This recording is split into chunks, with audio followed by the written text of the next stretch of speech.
우리나라 인구의 약 3%, 100만 명 정도가 앓고 있다는 흔한 피부 질환, 지루 피부염. 특히 최근에는 코로나19로 인해 마스크 착용이 일상화되면서 피부의 온도와 습도가 올라가 지루 피부염을 앓는 환자들이 늘고 있습니다. 특히 환절기나 건조한 날씨, 스트레스는 지루 피부염 증상을 악화시키는데요. 건강보험심사평가원 통계 자료에 따르면 연령대별 지루 피부염 환자는 50대 17.5%, 40대 16.3%, 30대 13.8%로 30대부터 50대가 전체 진료 인원의 47.6%를 차지했습니다. 지루 피부염의 정확한 원인은 밝혀지지 않았지만 피지 과다 분비와 모공의 곰팡이균, 환경적 요인, 면역력 저하, 스트레스 등이 대표적인 원인으로 추정되는데요.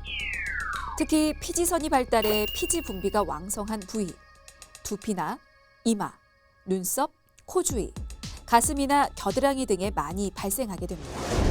청결하지 못한 피부가 지루 피부염의 원인이다. 사실 앞서서 원인 말씀하실 때 피지 과다 분비를 또 말씀하셨기 때문에 이렇게 생각할 수도 있을 것 같거든요. 어떻습니까? 오해입니까? 진실입니까? 이것은 오해입니다. 불결한 피부가 꼭 지루 피부염을 발생하는 것은 아니고요. 앞서 말씀드린 것처럼 전체적인 인체의 열순환 장애로 인해서 나타나는 것이 지루 피부염이라고 보시면 되겠습니다. 그렇군요. 그러니까 위생과는 관계가 없다라는 말씀이시군요.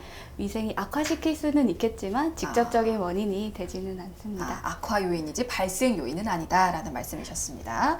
자, 두 번째 갑니다. 청소년기 여드름을 방치하면 지루 피부염으로 발전한다. 어떤가요, 이건? 전혀 모르겠어요. 오해입니까, 진실입니까? 오해입니다. 청소년기 여드름은 호르몬 변화로 인한 피지의 과잉 분비로 인해서 나타나기 때문에 두 가지는 엄연히 다른 질환이기 때문에 청소년기 여드름이 지루 피부염으로 항상 발전하는 것은 아닙니다. 하지만 두 가지가 증상이 유사하기도 하고요. 경계가 애매하고 동반돼서 나타나는 경우가 많기 때문에 이렇게 착각하기가 쉽습니다. 그렇군요. 그러니까 여드름 방치한다고 해서 발전하는 건 아니지만 조심은 해야겠네요. 동반돼서 나타나는 경우가 많기 때문에. 자, 마지막 확인 들어가겠습니다. 지루 피부염에는 화장품을 사용하지 않는 것이 좋다. 보이는 피부에 나타나는 또 질환이니까 이렇게 생각하실 수도 있거든요. 이것도 좀 알려주실까요? 이것 또한 오해입니다.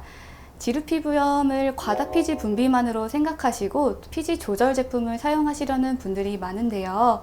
피지 조절 제품을 얼굴에 전체적으로 사용하게 된다면 얼굴 피부가 전체적으로 건조해지기 때문에 각질이 더 많이 생성돼서 지루 피부염의 증상이 악화될 수가 있습니다. 그렇기 때문에 피지를 조절해주는 제품은 피지샘이 많은 부위, 두피나 눈썹, 코 이런 주변으로만 사용을 하시고 이 이외의 부위에는 보습 제품을 충분히 발라주셔서 유수분 밸런스가 깨지지 않도록 잘 조절해 주시는 것이 중요하고요. 화장품 선택에 있어서는 오일 성분이 함유되지 않은 제품을 선택해 주시는 것이 좋습니다. 네. 그러면 전문의에게 치료받는 것도 중요한데 사실 평소에 어떻게 관리를 하는가도 굉장히 중요하잖아요. 관리 팁도 좀 알려주세요. 가장 먼저 뜨겁고 온도가 높은 환경들은 피해 주시는 것이 좋습니다.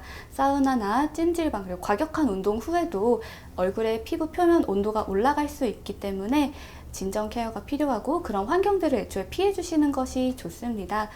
두 번째로는 스트레스가 지루 피부염을 악화시킬 수 있는 원인이 되기 때문에 충분한 수면과 안정 취해 주시는 것이 좋고요. 술, 담배와 같은 기호 물질도 삼가 주시는 것이 좋습니다. 악화시키는 음식은 어떤 것들이 있는지, 그리고 개선에 좋은 음식은 또 어떤 것들이 있는지 구체적으로 좀 부연 설명 부탁드릴까요? 지루 피부염을 악화시킬 수 있는 음식으로는 가장 먼저 피부염이 아니더라도 우리가 생각했을 때 몸에 안 좋을 것 같은 음식들, 인스턴트나 달고 맵고 짠 음식들, 그리고 술이나 아까 말씀드린 것처럼 기름기가 많은 음식들 피해 주시면 좋습니다. 두 번째로는 얼굴에 온도를 올릴 수 있는 뜨겁고 매운 음식들 주의를 해주시는 게 필요하고요. 또 염증 반응을 악화시킬 수 있는 밀가루, 유제품, 차가운 음식 피해 주시는 것이 좋습니다. 도움되는 음식은 따로 없습니까?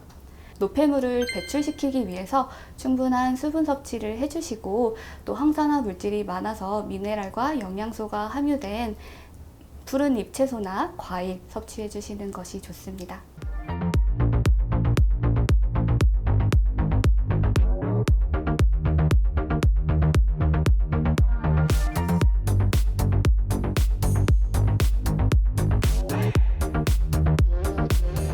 더 건강한 내일 쿠키 건강 TV